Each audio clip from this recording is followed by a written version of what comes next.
Hey, everybody, we're super excited to have Grant Norwood on the Tech Guys Who Invest to talk about oil investing. Grant, welcome to the show. Adam, Kevin, thank you guys for having me. We are excited to learn more about oil and oil investing. And the first question we want to ask is, how do people invest in oil? I don't know. I'm curious to know how that works. I guess you could invest in companies if you wanted to go to the stock market. Those are options. There's mineral rights, there's overrides, which is owning a piece of a lease that you don't actually participate in the drilling. And then there's directly investing in drilling operations. So for me, I prefer directly investing in drilling operations. I don't want to rely on the success of a public company, or I guess people's opinions about that company.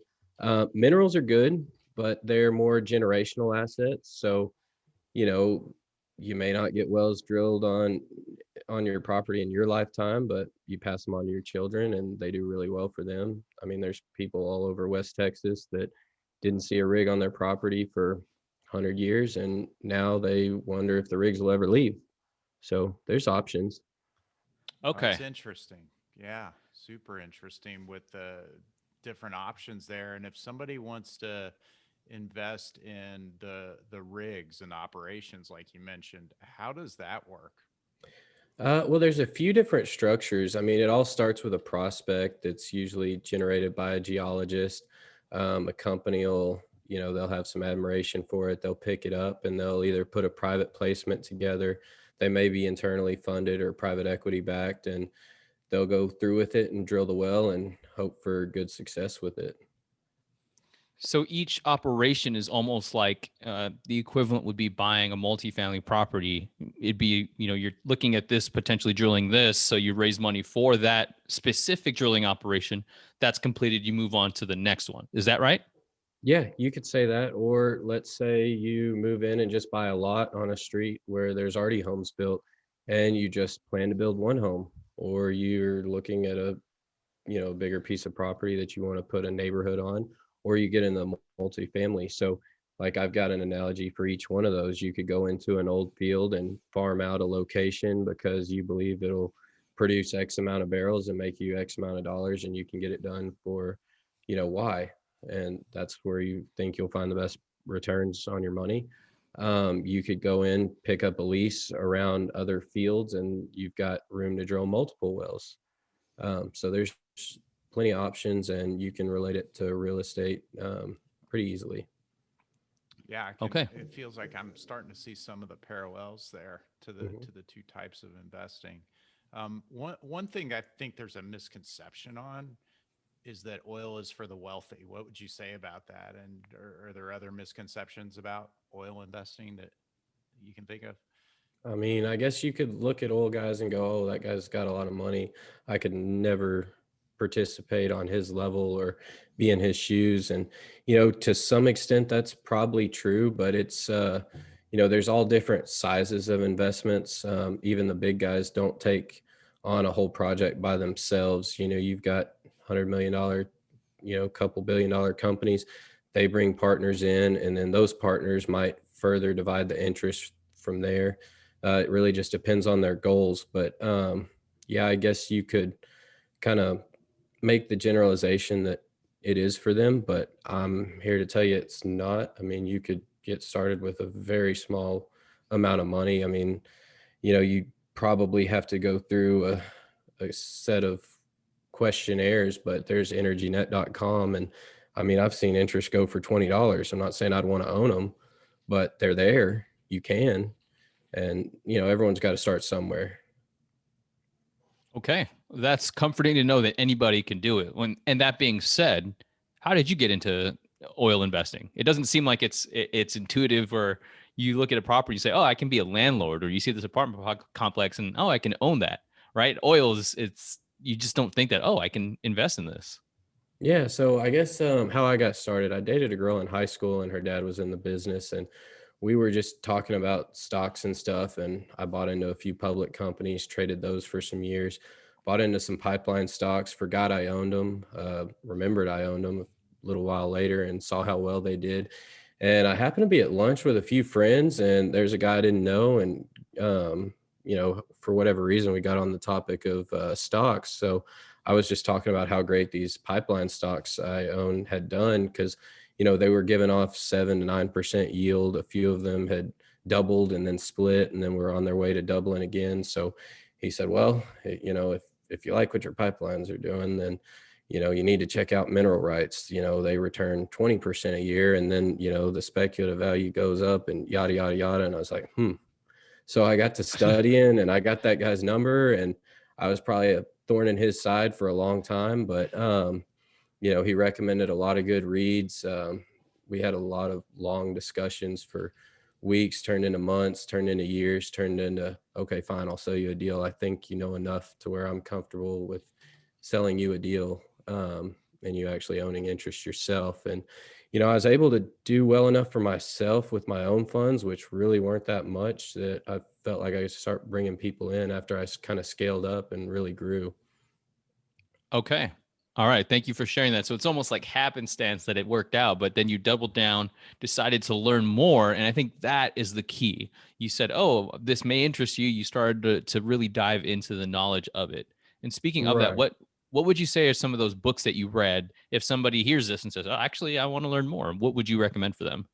Well, if you're only going to read one book, I'd say Money in the Ground by John Orban. You can learn quite a bit from that book. If you read quick, you'll probably read it in a day. If you read slow, you probably read it in a week. Penwell is a publisher for the industry. And depending on what part of the industry you're interested in, they've got a whole, wide variety to choose from. So that's probably where I'd start on the reading. So Okay. Grant, it sounds like you kind of started somewhere with um, almost sounds like paper, and then you moved into a more advanced or a more sophisticated form of investing in it, which sounds like was Right. mineral rights. You're Is that right? 100% correct. And, owning minerals feels like owning paper because you really just own a deed to something you can't touch, and sometimes it feels like you own nothing. And then you start getting letters in the mail for companies wanting to lease your minerals. And there's lease bonus offers. They're offering you different royalty rates. The next thing you know, you're getting letters in the mail for permits on your property. And pretty soon, you see that those wells got drilled and you start getting revenue in the mail, and you're like, oh, this is kind of cool. And you start figuring up your returns, you start growing your acreage position. And next thing you know, you're in business, and, you might only own minerals, but, you're still in the oil business. That's who's writing your checks. You're getting the same check from the pipeline companies that the operator's getting. It's just a different name on the interest. Now, is this the same thing as investing in exploration, or is that a totally different kind of investing? There's a few mineral companies and they call themselves oil companies that don't drill. And I don't want to get on the subject of minerals too much and make it as if that's my business, which, although I still own quite a bit of minerals throughout Texas and Oklahoma, I really don't. That's not really my forte. But shoot, I might have lost the question. I hope you guys might pause No that. worries. It was just around that, it was around, it sounds like there are different types of investing. And I was wondering if what you're doing now primarily falls in the category of Exploration. exploration. Okay. So yeah, exploration. Exploration, it's kind of a interchangeable term. Anytime you're drilling any well, it doesn't matter how certain you are, they're still going to classify it as exploration, but exploration to most people might mean something that's a little less certain, because you move from exploratory wells to proven undeveloped to proven probable. You have all these different classifications that kind of come from the likelihood of you finding exactly what you're looking for.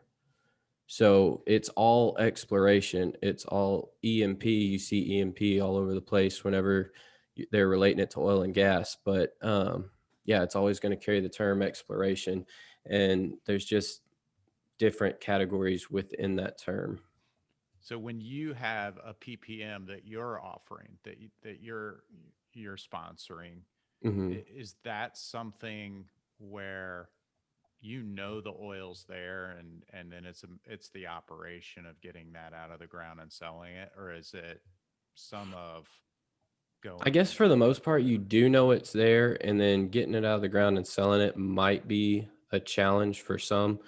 And I'm not saying it'll never be a challenge for us, but for the most part, I mean, you're not drilling there to find nothing. And that's kind of vague too. You know, if we've drilled 50 wells in an area and we're right within the same stratigraphic region, um, you know, we're pretty certain it's there. Is it beyond the realm of possibility that it's not there? No, I mean, it's possible it's not there. But for the most part, yeah, you're pretty certain. I mean, they kind of refer to it as wildcatting if you just go on a whim. And sometimes those whims come with years and years of research, you know, because the first well in an area was off that same whim. So there's great rewards if you take those risks. I try not to. I don't like taking it on the chin, Fair. That's two of us.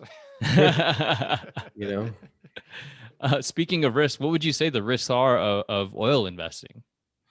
The risks are that you drill a well and there's nothing when you get down there. And the risks are also mechanical. You know, I guess you could get down there. Some operators try to poor boy operations, use old equipment, and they get down there and it doesn't work. And you might be 2 miles under the surface going, oh, shoot, what do I do now? It's stuck. Or, oh, no, it's not going to hold up. Or, you know, it's, what do I do? And we never poor boy anything for that reason. I've seen too many horror stories and just not going to get caught with my pants down like that.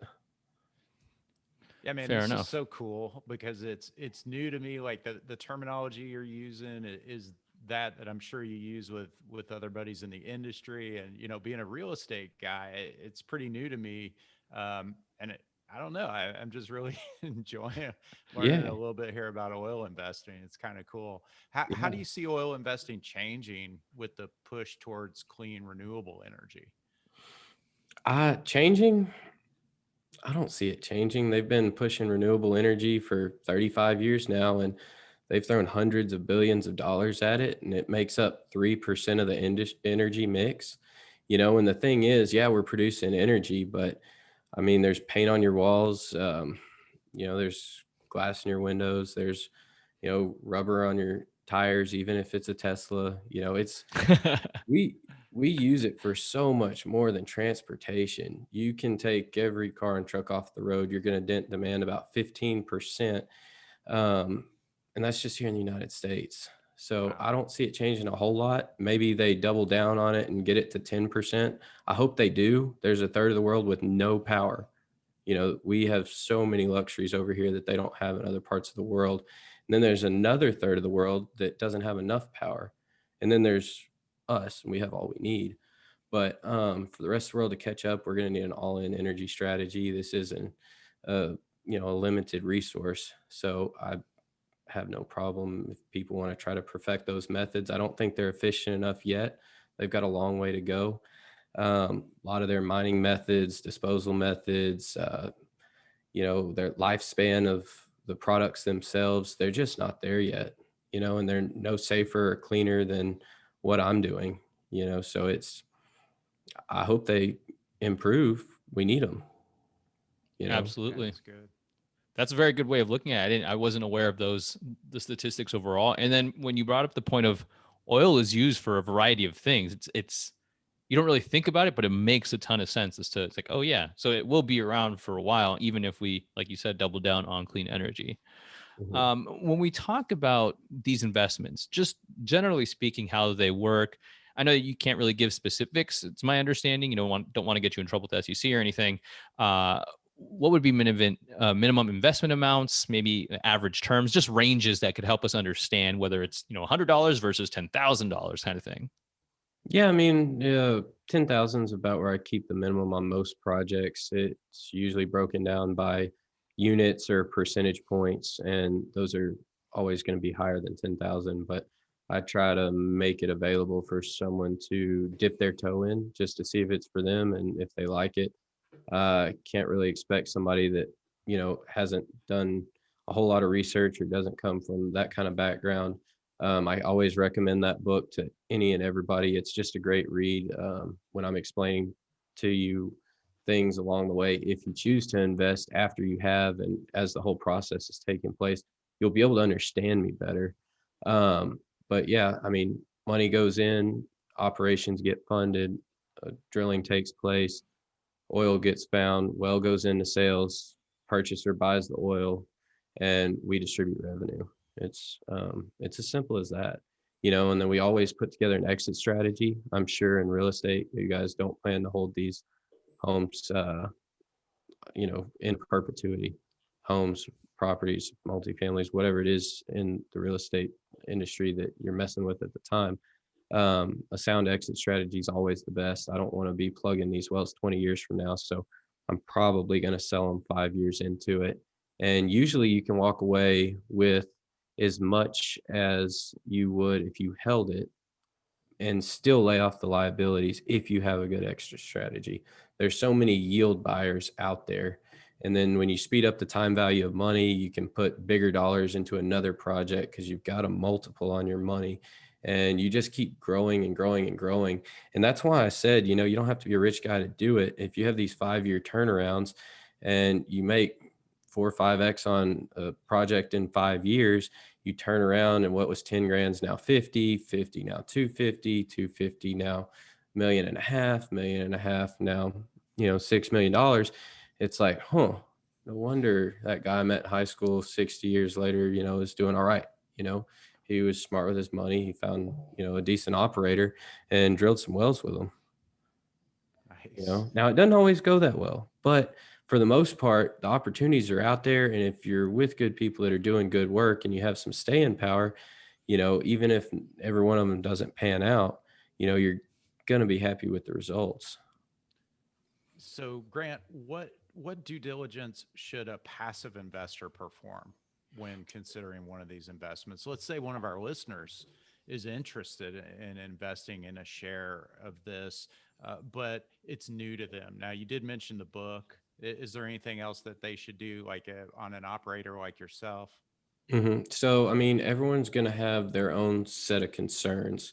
Some of them are going to read the book and they're going to wonder if you've done this, this, and this geologically to make sure it's a sound prospect. Some people are worried about you specifically. Are you a good person?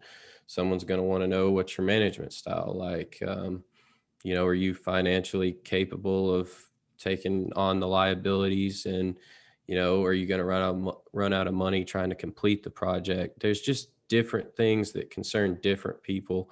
I like to get references. I'm fortunate enough to be in the industry, so if I'm not drilling something myself and I'm considering drilling something with someone else, I usually can, you know, find someone who's done something with them and will give me a good idea about who I'm dealing with. But yeah, if you ask for references, they're happy to provide them. You can question them, and you know, whatever you need to feel comfortable. Um, that's what I would do. And at the end of the day, you're gonna have to take some kind of leap of faith. Hopefully, it's not a learning experience, and you do enough homework and find out enough about them that it's positive. Um, you know, because you want the only risk when you deal with a company to be geological. You know, Yeah. you don't want it to be mechanical. You don't want it to be human error. You don't want it to be bad intentions. You just want to know that everything was done right. You had a fair shake. And, you know, for the most part, you know, I would say these in this day and age, there's no reason to wildcat. You can get into older fields. Um, some people take older wells that might be making 20, 30 barrels a day, try to clean them out, get them to 40, 50 barrels a day. That takes a well that might yield you, you know, 40, 50% a year on up to 60, 70% a year. There's a lot of things you can do to mitigate risk. It's going to sacrifice a little bit of the returns, but um, at the end of the day, it's all up to that individual. I kind of feel like if I were an oil investor and not a real estate investor, and I knew about oil investing, I would say that comment you made about you only want your risk to be geological was one that people should pay attention to. I mean, like when you Mhm. said that, something inside me said, you know, I bet that's really awesome advice. If I were an oil investor, I would know that and say, pay attention to that, people. But Right. it's funny because that just kind of makes sense to me what you said there. Hmm. Definitely. I mean, I think it comes loud and clear, and I stand by that. Well, awesome. Thank you for that. And it sounds like really when it comes to oil investing, a team is hugely important. Where do these oil investors, active investors like you typically hang out? I'm assuming you're not out there on the oil field or, I was just curious where you can find that. Because if you go to a local RIA, you can find everybody that does flips or oil sales or something along those lines. But you're the first person virtually or in person that I've met that invests in oil. I got you. Well, I mean, I came to be in contact with Adam through a friend of mine, Spencer, and Spencer linked me and Adam up. We talked about this show, by us talking about a real estate thing. So how people get to know each other, it's just like I wound up sitting across from a guy who'd been in the business for 30 years at a lunch one day. It just kind of happens to play out like that. But I mean, luckily enough, I got to be on your show. Maybe somebody will hear it, take an interest, and that'll get them started. And maybe they introduce it to a few more people. I mean, this is an industry of, at least 8 million people work in this industry in the United States. So it's not hard to find your way here, to find good management team, who's good, who's not. That's a tough question. I even had trouble finding that when I first started, but uh, doing it for a few years, had a contact in Canada, set me up with a guy in Colorado, and we've drilled some really good wells in the past few years. And I don't know, I've just been fortunate, and it it would be more than I could squeeze into this show if we really wanted to get down to how to search and what to look for. But shoot, because I've got access to a lot of databases. So I just kind of track operators' performance, especially when I was in minerals, because you're buying, hoping someone comes to drill on you. So you're like, how do I figure out where they're drilling next and what kind of well would be drilled on the property and what would it produce if I bought minerals here? You know, Mm-hmm. so like I said, it'd take a long time to explain everything, but I mean, you can do a lot of research online. It goes right back to references. Somebody that's done Perfect. something with them can tell you exactly what you're going to experience with that person Yeah, and or it's not team. totally I think different was the in real question. estate. Yeah, it Right. does. Thank you. Yeah, I mean, like a lot of the same things you're saying all feel very familiar. The networking. I mean, how do we build a great team? And Hmm. we find people, and it's just through networking and a common interest, a common focus. And I'm sure if we lived in a oil producing state or a state where the industry was more prevalent, there are probably a lot more people focused on that. So it's probably easier to find. So yeah, Yeah. it's super interesting. Yeah. Luckily, I mean, by the time somebody gets to me and I'm doing with something with, an operator or whatever, um, I've gone through it a few times with them, Mm, so I'm not going to stick around. If it didn't work out for me, then I'm not going to recommend it for someone else. sure, makes sense. Well, Grant, we wouldn't be the tech guys who invest if we didn't ask you some kind of tech question. So Okay. it's do you drive a Tesla? No, that's not the question. Um, No, and I'm what? not against it. I mean, it takes over Yeah, 100 barrels to make one. So nice.